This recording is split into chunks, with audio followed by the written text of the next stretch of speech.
Do you ever wonder how other people get so much done? Like you just look at everything that they do and you think, how in the world do you do that? And so today I want to talk about not only the secret, but also how you can find more time because right now I'm in a season where I just feel like it's been go, go, go. And this past week, I unexpectedly got a terrible cold that left me in bed for a few days. And I'm just over here trying to figure out not only how to get everything done, but how to get everything done that I didn't get done last week because I unexpectedly was just basically sleeping. So if you can relate in any way, let's go ahead and dive in. Are you too busy to prep healthy meals? Do you feel self-conscious about your body and your clothes not fitting right, but you don't have time to work out? Does your life feel unorganized and messy? Do you wish you had routines and habits that made health simple, even with your busy schedule?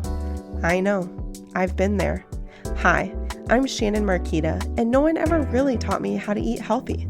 I didn't know anything about nutrition, so I found myself eating whatever was easy, which definitely impacted my energy, weight, and focus. That's why I created this podcast, to show you that through healthy habits and time management, you can know you're doing health right. So stop scrolling social, clicking the ads, and buying all the things. Let's grab our Americano and pop in our AirPods. It's time to solve the real problem together.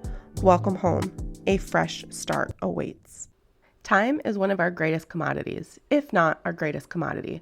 We can't get more, we only have a certain amount, and what we do with it matters. So today I want to talk about how to catch up, how to find more time, and how to quote unquote get everything done. So first of all, I just want to go ahead and nip in the bud that you never are going to be able to get everything done because your to-do list is alive. Like it's constantly being added to. So basically, if you've noticed, anytime you check something off, something new is added, if not actually 2 or 3 other things. So go ahead and get rid of the false truth that one day you're going to check off that last item and you're going to be like, wow, I literally got everything done and I have nothing to do. That's false. So now let's go ahead and jump into how to find more time. So I've been sick unexpectedly this past week. I had been traveling. I came home and it's like my body all of a sudden accepted that we were home. We have no other trips in the foreseeable future and our schedule is officially calming down. And so it said, finally, we've been fighting off this sickness and now it's just taking over because we are exhausted. So I spent 3.5 days basically just sleeping, which is unheard of for me. So although I still sound kind of sick, I'm thankfully starting to feel a lot better. I didn't have a fever, so don't worry, but I just was tired, like completely, utterly exhausted. What that meant was, yay, I got a lot of sleep, but everything on my to-do list for this past week basically is still there. I got some things done yesterday when I started to feel slightly human and functional, but the reality is almost everything didn't get done. And that's just a reality I have to accept. So what do I do now? What do I do moving forward to not only get my current items done for this coming week, but also get the items from last week? Because now basically it's a double load. And the reality is we have to look at our time and we have to take an inventory and we have to prioritize. And we also have to use our time more wisely. So I want to talk about how to find more time. For me, personally, it's cutting out things that are unnecessary. They might be an escape, they might be a reward, but right now I have a lot of things to do, and so those items just have to go. What do those items look like? It could be watching TV, it could be scrolling social media, it could be going to bed early, it could be sleeping in. So what I've noticed that I've had to do and has worked really well is small changes that add up. And for me, that means that instead of maybe going to bed at 9:30 or 10 like I like to do, I might stay up until 10:30 or 11. And that 30 to 60 minutes is allowing me to get a few extra things done. Maybe only one thing, but that's still one less thing that is lingering on my to-do list. Or maybe even I wake up 30 to 60 minutes earlier. And that allows me to get at least one extra thing done off my to-do list. So now I just found at least 60 minutes to 2 extra hours in my day of productivity. simply by getting up earlier, 30 to 60 minutes, and staying up later, 30 to 60 minutes. If you want it to be an or, then I would definitely encourage you, instead of just doing 30 minutes, to do an hour. So if you still want to go to bed at the same time, then wake up 60 minutes earlier. If you want to sleep in till your normal time, then go ahead and stay up an hour later.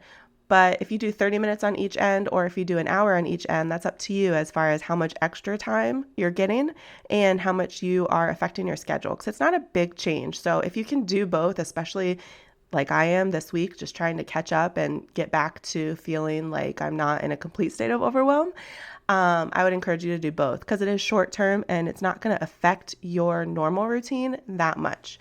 Secondly, and this is going to be extremely humbling, if you don't have an iPhone, then I know your phone does it, but go ahead and Google it, because I'm not sure how.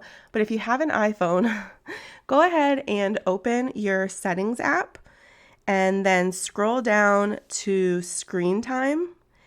And then you're going to see under your daily average, it says see all activity.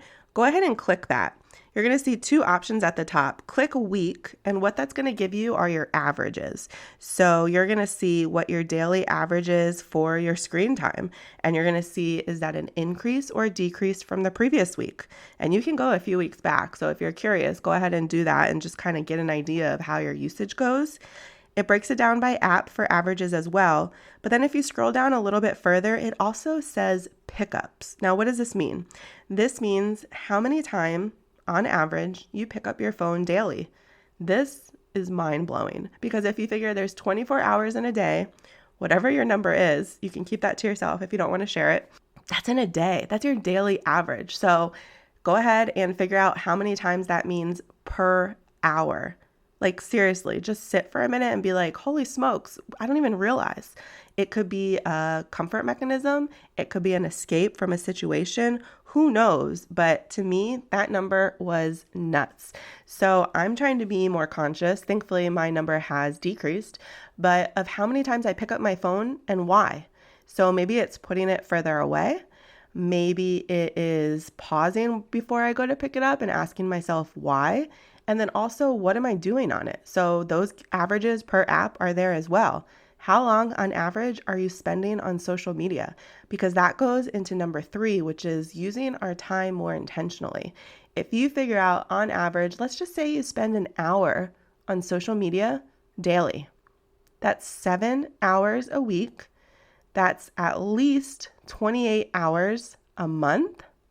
What could you do with that time? That's over another day each month that you could have of productivity simply by either cutting out social media or even just decreasing it. So most apps, I know you can do it on Instagram. I'm not as familiar with all the other ones exactly how, but I know it's possible.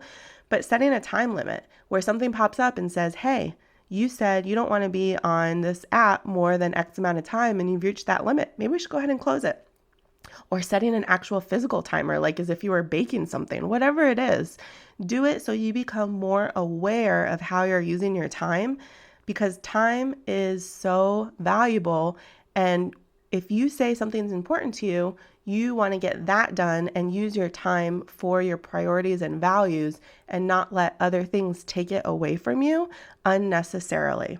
The truth is that we all constantly make choices about how to use our time, and those are our choices. Some days we're going to be more intentional than others, but as long as we are staying aware, that is up to us, and that lets us keep the control. So all I want to encourage you to do is to notice how you're using your time, look at your to-do list and your priorities, and know that if you are in any kind of similar boat like I am, of catching up with getting back to reality, health, some sort of normalcy of just leaving a go busy schedule and trying to slow down into summer, but still be productive, there are a lot of small tips and tweaks that you can make without hardly noticing that will let you have more time, because the time is there. We just need to use it more wisely. So be aware of how you're using your phone and your social media. Be aware of whether or not you can wake up a little bit earlier or stay up a little bit later.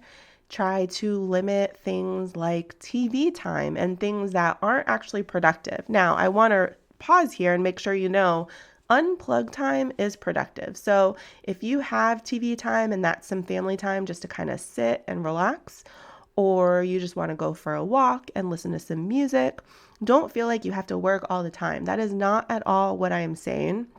What I'm saying is to make sure that that time is intentionally planned and doesn't all of a sudden spill over. Because yes, we have all been subject to watching an episode and then it says next, and in less than 10 seconds, it's starting. And now we're watching a second episode. So 30 minutes turns into 60 minutes, turns into, holy smokes, how is it 2 a.m.? We just binged. Yeah, don't do that. So be intentional. And maybe you're watching a show right now that each episode is an hour or more. Can we pick a TV show to get hooked on where maybe each episode is only 30 minutes? So these are just small changes that I'm trying to encourage you to be aware of so that you're not having to cut out fun. Like, I'm not a proponent of work. I just want us to be productive so that when we walk away from our to-do list and work, we know that we got done the most important things that matter, and we can also be fully present exactly where we are with our families and priorities and in the unplug moments as well. So I hope you guys are doing well. I hope you're staying healthy. Please don't get sick. I hate being sick. Luckily, NyQuil and DayQuil have been my best friend, along with lots of hydration. But yeah, so I hope you're doing well, and I will talk with you soon. If this podcast helped, challenged, or inspired you in some way, I would love it if you'd do me a huge favor and leave me a review over on Apple Podcasts. It helps me to hear from you and know how this is best serving you. And go ahead and screenshot this and share it in your stories. Tag me at Shannon Marquita. That's SHANNONMARQUETA. And send it over to a friend in a text who is ready for healthy changes in her life too. Let her know that this episode might serve her as well. I am just so grateful for you and would love to hear from you. Come hang out and let's connect over in my Facebook group, bit.ly.com/afreshstart, or send me a message. I look forward to seeing you back here in a few days.